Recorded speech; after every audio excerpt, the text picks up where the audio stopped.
So this is self-directed IRAs 101, right? I'm going to cover some basics with you guys, but let me give you an idea who I am. So for those of you who haven't met me, my name is Mike Cozart.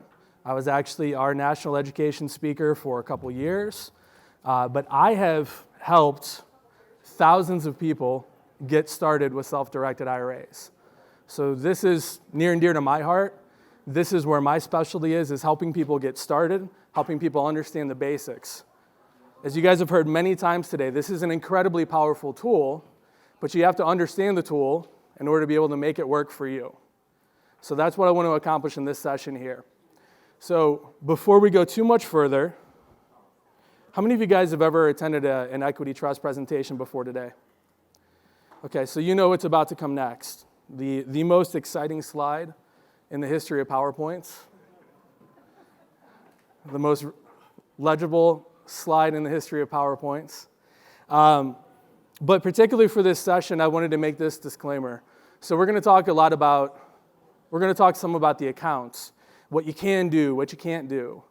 And anything that I'm saying shouldn't be construed as financial advice because everyone's situation is different. And while I do know a lot about this stuff, I'm not a CPA, I'm not a tax professional, I'm not an attorney. You still need to use those folks. By the way, do I have any accountants or attorneys in the room?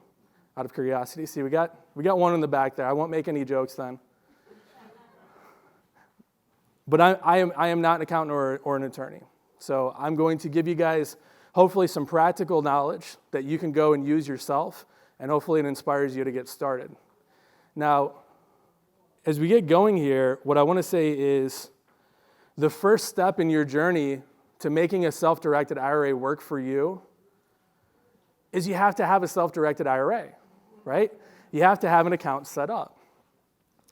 My goal by the end of this session is to arm you with the information you need so that you can make that decision at the end of this session and spend the rest of your weekend not worrying about, hey, should I do an IRA or not? I want to get you past that so you can spend the rest of the weekend thinking about, how am I going to put my money to work for me? How am I going to make this work for me?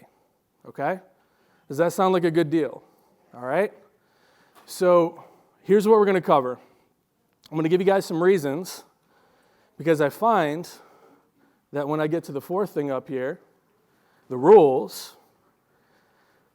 I find when I start talking about rules with folks, it helps to keep our eyes on the prize and understand why I need to learn rules in the first place. Now, how many of you all like to break rules? You guys are my troublemakers. I just took a mental note of each and every one of you guys. We're not going to break the rules. I'm not going to teach you how to break the rules because you shouldn't break the rules. But I find it helps to understand, why do you need to learn these rules? Let's keep our eyes on the prize. So first we're going to cover, why might we be considering a self-directed IRA? After that, I'm going to go into some very practical account information to help you understand how to establish and fund your own self-directed accounts. I know Jeff spoke this morning, and he put up that solar system of a lot of different accounts. I'm going to make this very simple for you guys. Like I said, I specialize in helping people get started, so I want to make it as easy as possible for you to take that first step, okay? All right. So when it comes to self-directed IRAs, there's a lot of different benefits. And we're going to talk about tax-free or tax-deferred, what that means in a little bit here. But let me ask you a question. Who here has a job? All right. Anyone can shout this out. What is a job? What's that? Just over broke. I like that. I like that. See? I'm going to call on you more often. So job is where you go to work for your money, right? So let's keep in the same vein. If a job is where you work for your money, what is investing? Where your money works for you. Well, what is a self-directed IRA? It's where your money works for you tax-free. And that's an incredibly powerful concept. And if my compliance folks are in the room, they want me to tell you tax-deferred or tax-free. I understand that. But these are incredibly powerful tools that are tax-advantaged And I want to define tax advantage for you guys. So if you're taking notes, I'm going to give you a couple things here to write down. These are accounts that if they produce certain types of income, they are exempt from paying tax. I will list the three most common for folks in this room.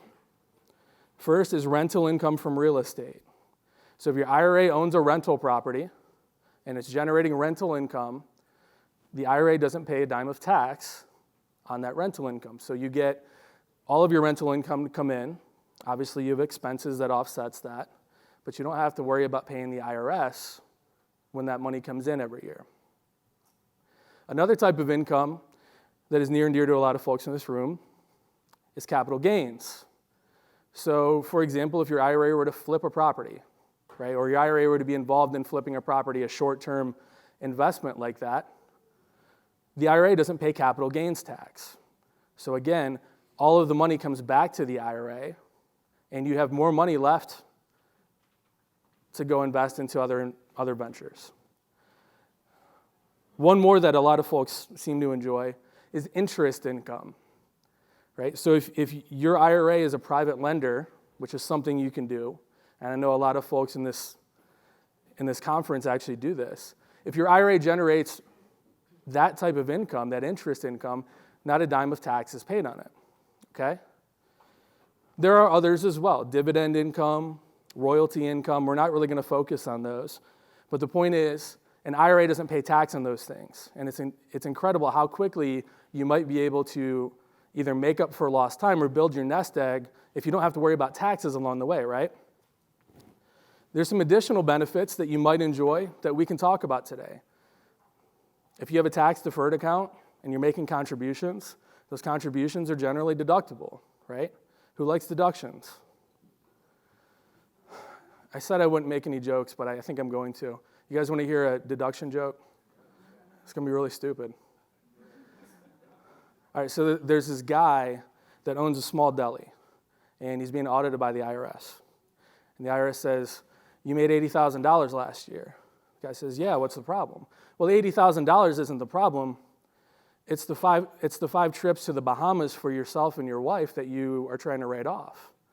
And the deli owner says, oh yeah, didn't I mention we deliver? See, I told you it was going to be stupid. We all like deductions, so that's a potential benefit we can look at as well. Also, building a legacy. IRAs are incredibly powerful to create wealth for future generations, and I know that's something we all want to do. So we're going to dive into that. So I'm going to tell you a story, a tale of two buckets. This is how I view retirement, my personal view.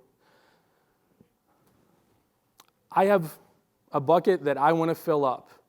And once I fill that bucket up to my desired level, I'm going to retire. My personal goal is to retire before I'm 50, okay? So I'm trying to fill that bucket up. I have two buckets to choose from. I have a taxable bucket over here. And I go to my job and I work for my money, just over broke, right? But the IRS takes taxes out of my paycheck. And with that money I have left over, it goes into my bank account. It goes into my bucket, my taxable bucket. And I'm an investor, so I want to take that money and I want to turn it into more money, right? But when I do that, I've already been taxing that money coming into the bucket. I use it to invest and make more money to put in the bucket. The IRS comes and takes $2, $3, $4 for every 10 that I put into that bucket. So every step of the way, the IRS is taking a little bit out, right? But then I have another choice. I have the IRA bucket over here. In the IRA bucket, the IRS says, well, we're not going to touch that bucket right now. You can put money into that bucket, and if you use money from that bucket to make more money to put in that bucket, we're not going to dip our hands in there. Which of the two buckets is going to fill up faster, right? It's the one that the IRS isn't dipping into every step of the way. So which one is going to get me personally to my personal goals faster? Because that's my personal goal. It's the one that the IRS isn't dipping their fingers into. It's an incredibly powerful tool that we have in front of us that we're learning about this weekend. So wanted to create that analogy there because, again, I want us to keep our eyes on the prize before I get to the rules and things you can and can't do. So I'm going to ask you guys some questions, and I want you to write your answers down. Just 4 questions. What do you want to invest in, or what do you know how to invest in? For some of you, that's real estate, flipping houses, buying rentals. For some of you, that's buying notes, it's private lending. It could be investing in alpacas. We hear some fun stuff. But what is it that you want to invest in? And you could even ask yourself, and right next to this, how well does that work for you? What type of return do you see on that? I'll share a story in just a second here. Do you have a retirement account today? Right, so who here has a retirement account today? Any kind? Okay. Most of the room. And if you don't, that's okay. You're in the right place. But that retirement account, what is that invested in? Is that invested in what you just wrote down? Is that performing like what you just wrote down? For some people, it's this black and white. It's, hey, I know how to make money doing this. I'm not making money doing what I'm doing currently in the retirement account, so let me figure out how to do this. If you were able to do that, if you're able to invest in whatever it is that you know how to make money in, and do that with your retirement account and get those tax advantages, what would that do for you? So I want you guys to write down your goal. What is your end goal? You got to keep your eyes on the prize. Jeff talked about these accounts aren't accounts, they're a means to an end. But what is that end game for you? Write that down. Keep that visual in mind as we talk about this stuff. There's a gentleman, when I used to travel, it's kind of fun. You know, I get in different rooms across the country and meet different types of folks. And this guy was particularly skeptical. And he just kind of wasn't having anything I was talking about. He comes up to me afterwards, and I see his shirt. It says something about I buy houses or something along those lines. And he says, Mike, why would I do this? You know, I know how to flip houses. I'm making money. I'm happy. Why should I do this? And I said, oh, okay, well, you flip houses, right? Yeah. Well, what do you make when you flip a house? He says, well, I don't flip a house unless I can clear 20%. I said, okay. So do you have a retirement account? Yeah. Well, what's that doing for you? Oh, that's making about 3%. I see what you did. And he caught himself. And then he realized, for him, it was just that black and white of an issue. I know how to make 20%. Why do I have money over here making 3% when I know how to make 20% with it? So my goal is to show you, if you know how to do something like that, if that's your situation, how do you make that happen? Okay, so we're going to make that very easy for you. So there's 3 ways that you can fund an IRA. Before we talk about the accounts, you have to figure out how you can fund these accounts. The first, very common, is you can roll over funds from an employer plan. Examples you see on the right, 401k, 403b, thrift savings plan, 457. There's pension plans, there's 401as, there's a bunch of them. Now, if this was from a past employer, you can roll this over to a self-directed IRA.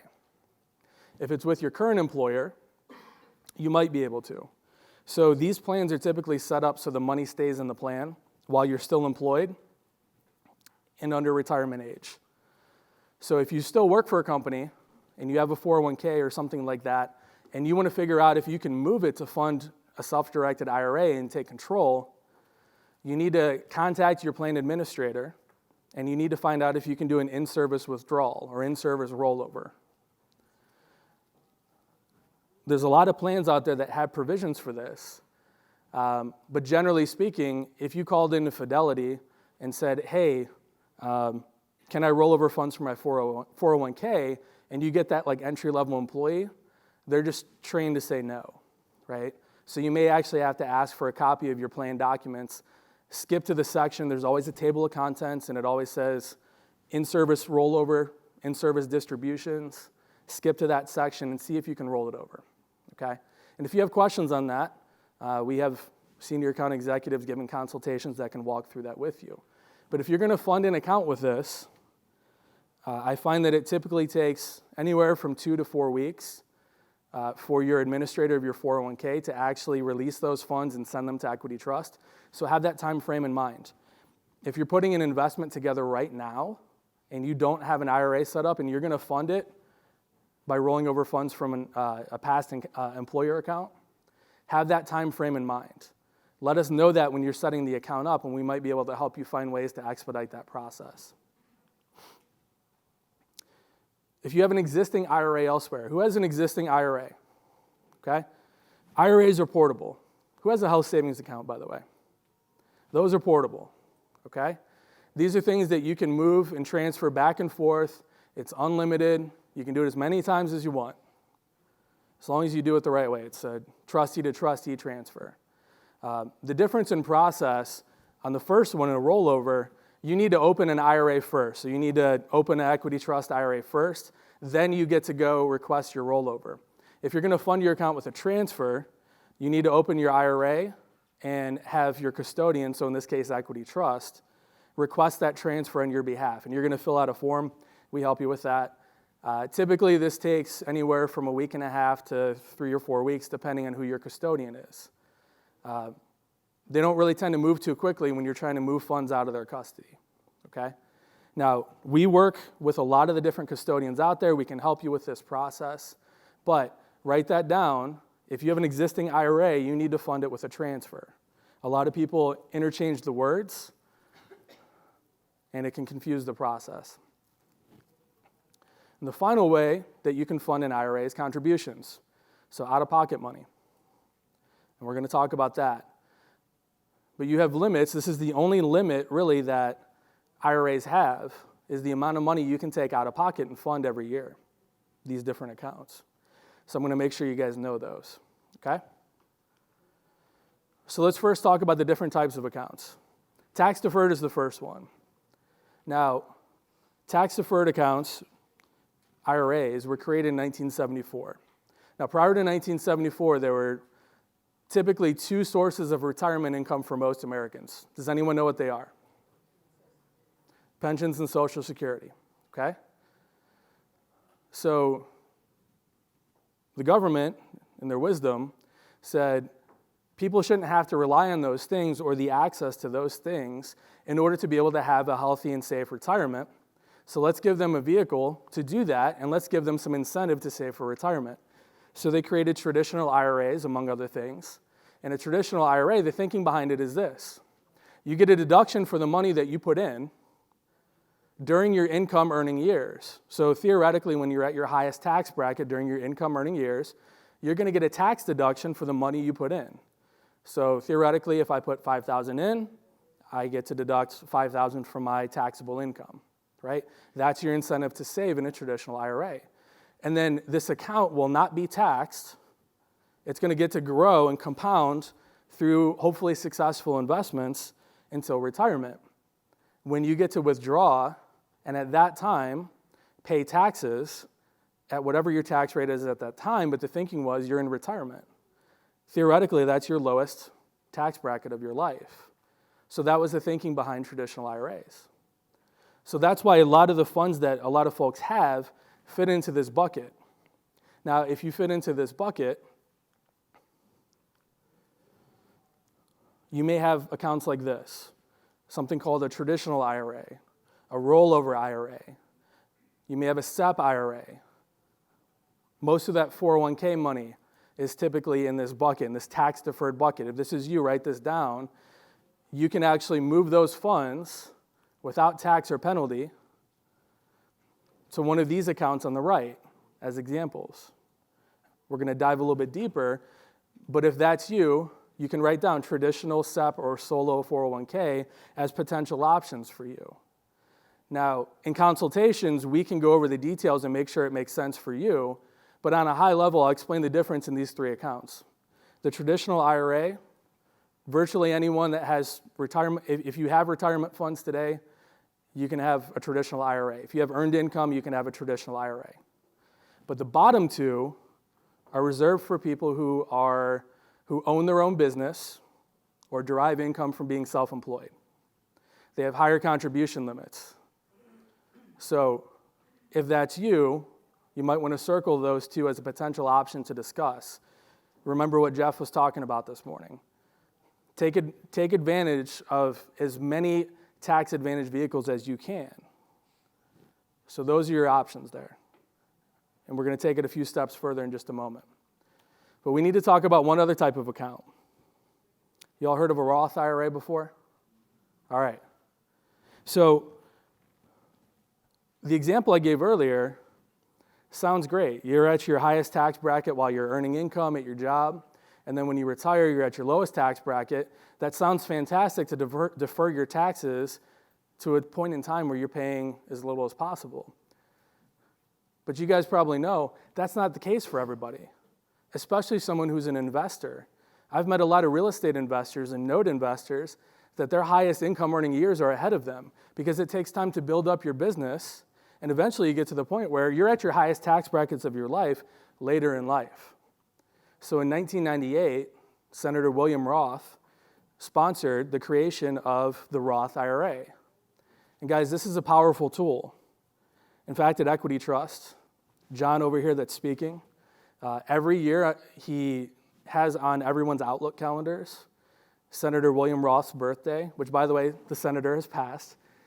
The late senator's birthday is on there, and every William Roth birthday, we have cake to celebrate. And John's got like pictures of William Roth all over his desk. It's kind of creepy at times, but I get it. I get it because it's such a powerful tool, right? And you hear that coming out when he speaks about Roth IRAs because he's seen it work. And you see the Desiches, and you hear Dick Desich speaking years ago about the tax-free lifestyle and how you can potentially use a Roth IRA to grow your wealth and live tax-free in retirement. If you can do that, that sounds fantastic, right? So a Roth IRA can be a powerful tool. It doesn't mean traditional IRAs and solo 401ks and SEP IRAs aren't powerful tools. But for folks who are investors, a lot of the folks I find gravitate towards the Roth. I can't recommend one way or another because every situation is different. But basically what happens in a Roth is you're funding it with money that you've already paid taxes on. So you got your paycheck, you had taxes taken out, you decide to throw some money into an IRA. If it's a Roth, it doesn't create any tax liability for you. You just pay taxes like you always would have, okay? And then at that point, it's an IRA, so it's tax advantage. So if you're generating capital gains and rental income and interest income, it's growing tax-free, and then in retirement, you get to pull out tax-free money. So if you have a Roth IRA today, who has a Roth? All right. If you have a Roth, or some of your employer plans actually have the ability for you to put money in after tax. So if you have after-tax funds in those employer plans, you can move those to a self-directed Roth IRA. So if this is your situation, write down Roth IRA. This way you remember this is a route you want to talk about with one of our senior account executives. Okay?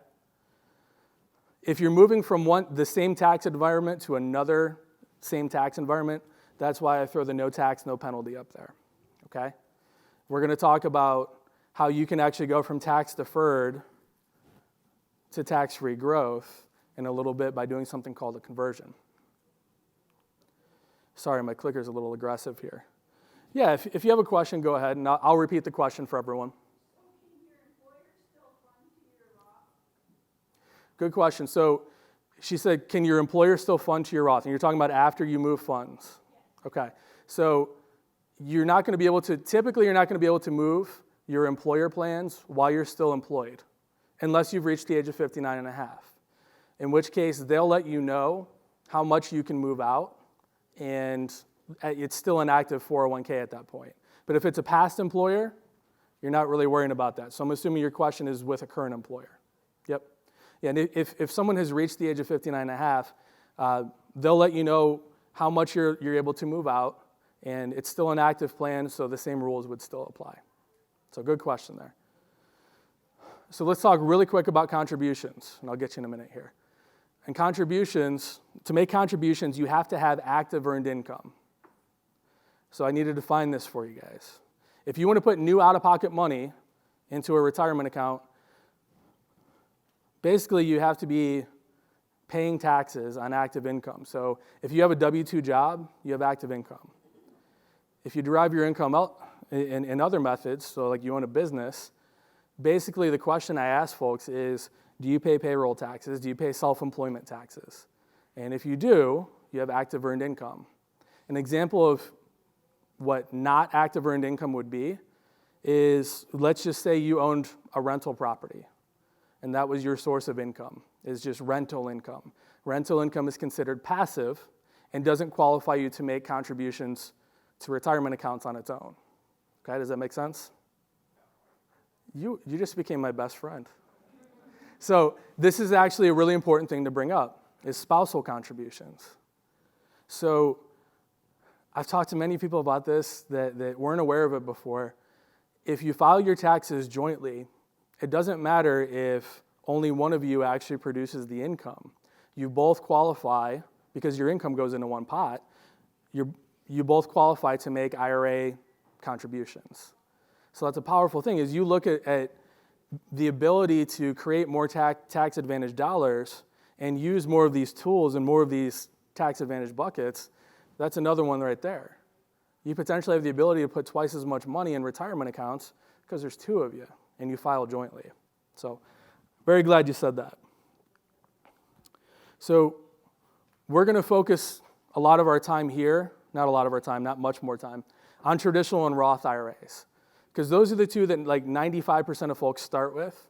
And then if you're looking for something additional, that would be a good spot to have a consultation for. So we can talk about your personal situation. But traditional and Roth, we can speak very generally about. Traditional and Roth IRAs are very similar. So here's some of the similarities. So for this tax year, the contribution limit, out-of-pocket contribution limit, is $5,500 if you're under the age of 50. If you've reached the age of 50, it's $6,500. I also want to make it clear that you cannot contribute $5,500 to both a traditional and a Roth. So this contribution, I love that reaction. Man. So this contribution limit is aggregate between those types of accounts, between those two. I don't know many situations where you would contribute to both in a year, but that happens on occasion. But that's a point of distinction there. So nope.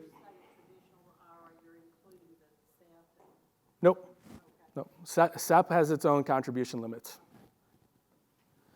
The contribution deadline, you have until April 15th to put this money in for a given tax year. I always love when I'm traveling and I'm speaking in the first few months of the year, because in the first few months of the year, January, February, March, and until April 15th, you can contribute both for last tax year and this tax year. So I get folks that are just learning about this for the first time, and they're like, Mike, you know what? I can't do much with $5,500. And it's like I can't wait for them to stop talking so I can just go, guess what? You can do $11,000. And if you have a spouse, you might be able to do $22,000, right? So keep in mind, you have until April 15th to contribute for a given tax year. Doesn't mean you should wait until that time, because I actually was talking with a gentleman the other day. He says, Mike, I want to get started, but I don't have an investment ready to go. Well, there's a couple problems with that. One, he still hasn't decided he's going to have an IRA. So he has an additional decision to worry about. Just get that decision out of the way. Then figure out how you're going to invest that account. And there's tons of stories of folks that are in this building right now that they just started their accounts. They didn't have an investment in mind. An investment almost presented itself magically because they were thinking about it. It's the law of attraction. They're like, I got this account sitting over there. I got to figure out what to invest it in, and their eyes opened up to investment opportunities that were actually sitting right in front of them all along. But the other is, you can put your money to work for you while you wait to find investments. You have the ability to invest, if you're comfortable, you have the ability to invest in mutual funds and stocks and publicly traded things as well. So it's not just real estate and notes and the stuff we talk about this weekend. And you could potentially miss out on months and months, in some cases years, of potential earnings by delaying your decision to get started just because you're not sure what you want to invest it in right now. So I'd encourage you to get started It'll get your mind thinking of what you can invest it in. Each of these accounts has a magic age of 59 and a half, and I'll go into some specific rules with the Roth, but if you pull money out of these accounts for personal use prior to age 59 and a half, there could be an early withdrawal penalty. That goes away at 59 and a half. I'm not going to spend too much time on that because we want to focus on how we can make money, not spend it right now, right? And a traditional and a Roth IRA, both can be self-directed and invested into alternatives. So sometimes if I don't say that when I speak, some people think that they have to have a Roth IRA, so I made sure I threw that one up there. How many of you guys want to leave a legacy for someone? And some people don't, it's okay. But these are powerful tools. So traditional and Roth IRAs, among other retirement accounts, those tax-deferred and tax-free benefits can actually pass on to your heirs and your beneficiaries. We have tons of folks who are equity trust clients that inherited an IRA from someone else. And here's what's interesting. You inherit an IRA, if it came from a spouse, that can actually just become your IRA, so you just treat it as your own. If you inherit it from someone else, you don't just have to take a lump sum distribution and pay all these taxes potentially. You could actually keep that account intact, put it to work for you, and continue to grow that account. So this is a potentially powerful tool, and we have a lot of folks that not only inherited accounts from their loved ones, but inherited investment knowledge. And they're turning those beneficiary IRAs into generational wealth building tools. IRAs actually bypass probate, which I know a lot of people love that feature of. So this is another potentially powerful reason. Your heirs could be investing in real estate, the wealth that you pass to them, potentially for generations to come. So now let's look at how these accounts are different, right? We talked about, hey, if you're funding these accounts with rollovers, if you're funding these accounts with transfers from IRAs, how do you choose which account? But if you're looking to make contributions or potentially making a change in the type of account, you need to understand where these accounts differ. So real quick, traditional is tax-deferred, Roth is tax-free growth. We already know that, we talked about that. So in a traditional IRA, if qualified, your contributions may be deductible. So if you're looking for deductions right now, maybe a traditional IRA is the route. Roth IRA, you don't get a deduction for contributions. You pay taxes like you always would have. There's this thing with a Roth. How many of you guys have heard, if you make too much money, you can't have a Roth? I actually had a couple of people this weekend come up to me and say, I can't have a Roth. And I'll tell you that's false, but I'm going to have to ask you to wait a few minutes before I tell you why that's false. But it used to be true. But if you have high income, you actually cannot contribute to a Roth IRA. Distributions in a traditional IRA are taxable at whatever the tax rate is at the time. So if you take $10,000 out of a traditional IRA, it's added to your taxable income for the year. A lot of people come up to me and say, what's the tax rate on traditional IRA distributions? And I can't tell you that because I don't know what your tax rate is. It's whatever your tax rate is, okay? With a Roth, though, qualified distributions are tax-free. And we're going to talk about the rules on that in just a second.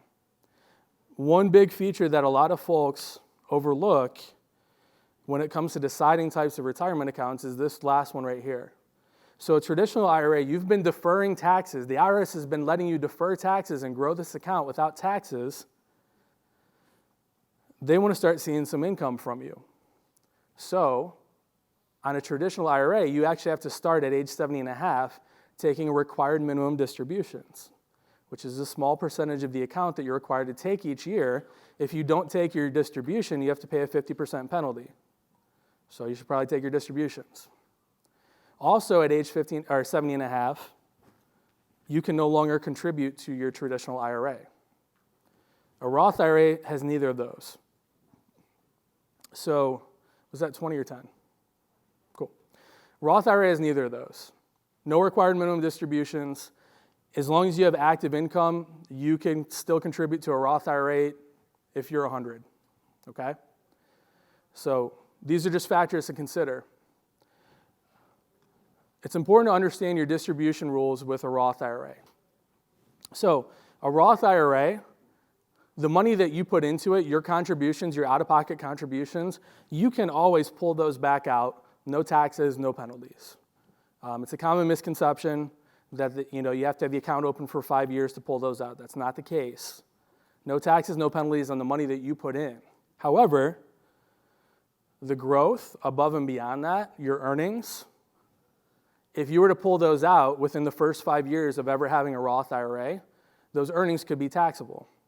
Now, this is a moot point unless you plan on fully distributing your IRA within 5 years of opening it, okay? The 5-year clock starts January 1st of the first tax year in your life in which you make a Roth IRA contribution. So think of my story. I started a Roth when I was 18. Even though I didn't continue contributing, even though I closed that account out after a couple years, my 5-year clock ended when I was 23. So when I opened a new Roth IRA, when I was 28 or so, I no longer had to worry about the 5-year rule that had already passed for me. And all this stuff, this story is all told on your tax returns, okay? So some people ask me, who keeps a record of it? Hopefully you, because hopefully you're keeping record of your taxes. Also, your earnings are subject to a 10% early withdrawal penalty if you take your earnings out prior to 59.5. Basically what that means is if over the course of my life I have put $50,000 personally into a Roth and I've grown it to $250,000, the first $50,000 I take out, tax-free, penalty-free. If I take $10,000 above and beyond that out, if I'm not 59.5, I know I have some gray hairs, but I am not 59.5. 10% early withdrawal penalty just on that $10,000. Yes, ma'am.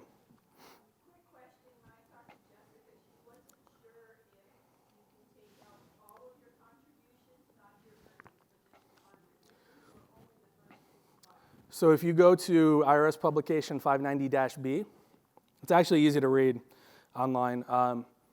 It goes through an order of which you take your distributions from a Roth, but the first money you take from your Roth is your contribution money. So in my example here, the first $50,000 I take out of my Roth IRA, those come from my contributions. After that come my earnings. So, the high income thing. So this is based on your modified adjusted gross income. So if you look at your tax return, this is the line item. Just focus on the red. If your modified adjusted gross income for whatever category tax filing you are exceeds this number, you are not eligible to contribute to a Roth IRA for that tax year. But that doesn't mean that you can't have a Roth IRA, because there's this thing called a Roth conversion. So a Roth conversion, it used to be, I think up until 2010, if you're a high income earner, you couldn't do this.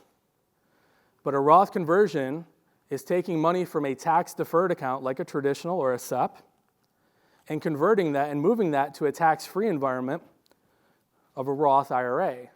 Now when you do this, you're not paying penalties because you're not taking a withdrawal, but because you're going from tax deferred to tax-free growth, you do have to pay income taxes on the money that you convert.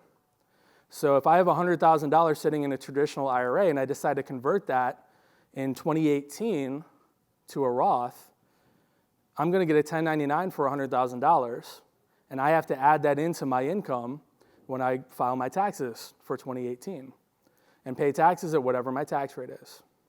Now, you do have the option when you do that to withhold some taxes from the conversion, but a lot of people don't want to do that because the whole purpose of this is creating tax-free dollars. So if you use tax-free dollars to pay taxes, some people say, I don't want to do that. It's up to you, though. Now, the same example, say I have a $100,000 traditional, I don't have to convert all that money if I want to convert. I can say, hey, I just want to convert $25,000 because that's not going to boost me to a higher tax bracket. I can foot that tax bill. and maybe each year for 4 years I convert $25,000. So you have the ability to do that, okay? It's completely up to you. Oh, awesome question. I don't know if I put it up here. You have until December 31st. So if you want to do that for this tax year, it has to be done by December 31st. And if you're an equity trust client, you're probably used to early December getting a notice from us that we need these by like mid to early December to ensure that they're done. Because you can actually convert real assets. So if you own real estate in a traditional IRA with us, you don't have to sell it so that you can convert it to a Roth. You can just convert the value of that asset over. And we can go more into that one-on-one. I want to make sure I get through a couple things here. Yep. Yeah, SEP IRA can also be converted. I'll do one more question. Yes. Yeah. See, another awesome question. His question is, if I'm contributing to my employer's 401k, can I also contribute to a Roth? And the answer is yes. Your contributions to any employer-sponsored plans, and that includes the SEP, solo 401k, 401ks, those are in their own bucket, completely independent of the traditional and the Roth. So you can max fund all of them. That's why when Jeff showed that solar system of accounts, that's why it's so powerful, because if your goal, and I get this from clients all the time, how do I do more of this? If your goal is to put as much away as possible, it's important to understand rules just like that. So that's a very awesome question. So let's talk about rules really quick. And I remember each and every one of you rule breakers out here. Here's what happens when I start talking about rules. We're human beings, and we filter out words like don't, not, no. So when I tell you guys you can't do something, it's those people that raise their hand that are going to want to raise their hand again and ask me a question on how they can do something I just told them they can't do. Like if I told you right now, don't think about a pink elephant, you are now more likely to think about a pink elephant than before I said don't, even though I told you not to. So we'll have some fun with this here. But these are pretty easy rules. Let me explain some basics. Here's some things your IRA cannot invest in, along with tax code citations, if you want to go read that tonight, because I know it's exciting to read tax code. Life insurance contracts. Your IRA cannot invest into life insurance contracts. In short, that's just because the purpose of an IRA is to fund your retirement. And if you're not going to be able to cash in on an investment until after you die, that doesn't make sense. Collectibles, artwork, antiques, rugs, Beanie Babies, collectible cards, baseball cards, all of these things, your IRA cannot invest into those. For a full list of those, see that. S corporation stock.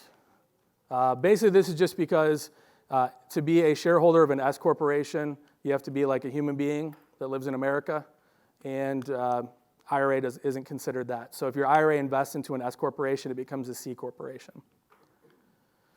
And then finally, anything that is considered a prohibited transaction as defined in 4975, which I'm going to go through with you so that you don't have to go read exciting tax code tonight. So, yeah. So we're going to talk about who your IRA cannot transact with. So I'm going to define disqualified persons really quick. You are disqualified from transacting with your IRA, as is your spouse, as is any of your lineal ancestors, any of your lineal descendants, any spouses of your lineal descendants, any entity or business that is majority owned or controlled by these folks. And if there is an entity majority owned or controlled by those folks, there's some key folks in that business that would be considered disqualified. Okay? Now, what is a transaction? A transaction is defined as a sale, lease, lending of money, extension of credit, furnishing of goods, services, or facilities. So I'll make it practical for you guys. The purpose of your IRA is to fund your retirement, grow it for your retirement. Investments in your IRA need to be done for that purpose, to grow your retirement account, not benefit you personally or your loved ones right now. So you can buy real estate, but you can't buy real estate so that your daughter has a free place to live while she's away at college. You can lend money, but you can't lend money to your spouse, right? You can invest in businesses using your IRA, but you actually cannot invest in your own business with your IRA because you need to be arm's length. It needs to be a passive investment. You actually can't physically work for your IRA. We'll talk a little bit more about that in the next session, but these are pretty practical things, okay? So just remember, who is disqualified? A lot of times when folks do this, it's a matter of just saying, hey, am I going to do a transaction with a family member? If not, I'm probably okay. But when in doubt, you could always call Equity Trust. We could walk through the easy ones with you. If you still have some doubt, you can talk to an attorney, okay? But these are relatively practical things. But a lot of times, as human beings, we're negative by nature, and we focus on what we can't do, and I don't want to spend our energy on focusing on what we cannot do, because what can you do with a self-directed IRA? Everything that I did not just mention. There's so many more things that you can do than you can't. So let's focus on those possibilities. And I've mentioned a few of those today. If you know how to make money in something, and it's not life insurance contracts, collectibles, antiques, or investing with a family member, it's possible with a self-directed IRA. We had a client do some sort of investment involving a whale. I have no idea how that works. We don't have a giant aquarium at Equity Trust to hold the whale. But they did it, right? So a lot of things are possible. So I'm going to give you guys 3 examples of first-time self-directed IRA investments. So people who just started a self-directed IRA and made it work. Seth, garbage man. He was employed as a garbage man. Disability. He had injured on the job or something like that. And he needed to find a way to grow his nest egg because he no longer had that job to rely on. He was worried about his future. So he did some research, learned that you could do self-directed IRAs. He got started, wasn't sure how he was going to invest it, but there was a gentleman in his network that he had built trust with because he had business dealings with this guy in the past, and he trusted the guy, and the guy wanted to expand his trucking business. So Seth talked to him, and he loaned the guy's construction business or trucking business $10,000. And the guy paid a little over $500 a month for 2 years. Seth's IRA got a 20% return. In the meantime, he had that cash flow coming in that he could reinvest and do other things with. You don't have to go out and buy a $100,000 property in order to make a self-directed IRA work for you. There are some pretty practical things out there, right? Like Susan. Now, there's a lot of folks out there that say, Mike, I want to do this, but I don't have an account that's sizable enough to make this work. But I want to ask you a question. If you don't believe what you have right now is sizable enough, when will you have something that is what you consider sizable enough if you don't do anything? Especially if you don't have a ton of money, you have to learn how to invest it, or else you're going to make the same excuse forever. I fell into this myself. I'm speaking from experience. And in my years at Equity Trust, I've heard a lot of people say, this is great, this is fantastic, but I don't have an IRA because I spent all my money starting my real estate business, and $5,500 isn't going to do much. But if you educate yourself, you have to start somewhere. There's a lot of folks this weekend that are going to share stories with you of things that they did to get started with just small amounts of money. Susan, she's a member of her local RIA, knew a guy that was going to do a rehab, needed about a $160,000 loan. She doesn't have $160,000 in her IRA. But between her and 2 other people, they do. So by using the power of her network, they put together this investment, loaned the money to a guy that was doing a rehab, and in 14 months, they got a 25% return. She did that because she wasn't comfortable investing in the stock market and mutual funds as much, so she put her money to work in something she was familiar with, which was real estate. But she didn't own the real estate. She lent money for the real estate and secured it with a lien on the property. Emmerich, actually, he was also a member of his local RIA. Emmerich just decided he wasn't going to let excuses hamper him anymore. He had an underfunded IRA, and he learned this cool tool called the non-recourse loan. He learned that his IRA could actually take on debt and get financing to do investments.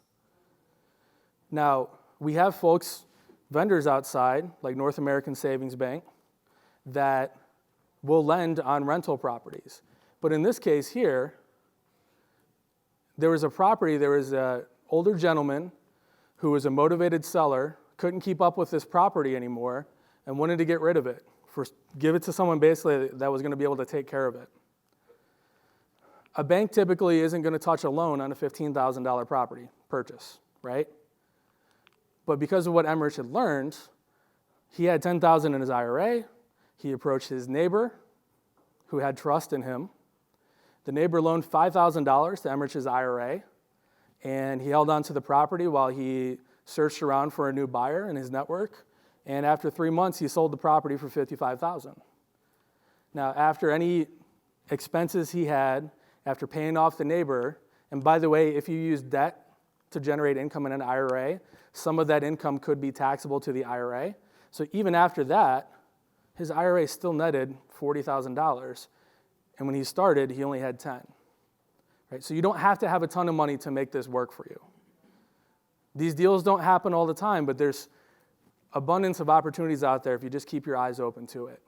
So I told you guys that by the end of this session, my goal was to get you past the decision to have a self-directed IRA. I wanted to arm you with what you needed to get started.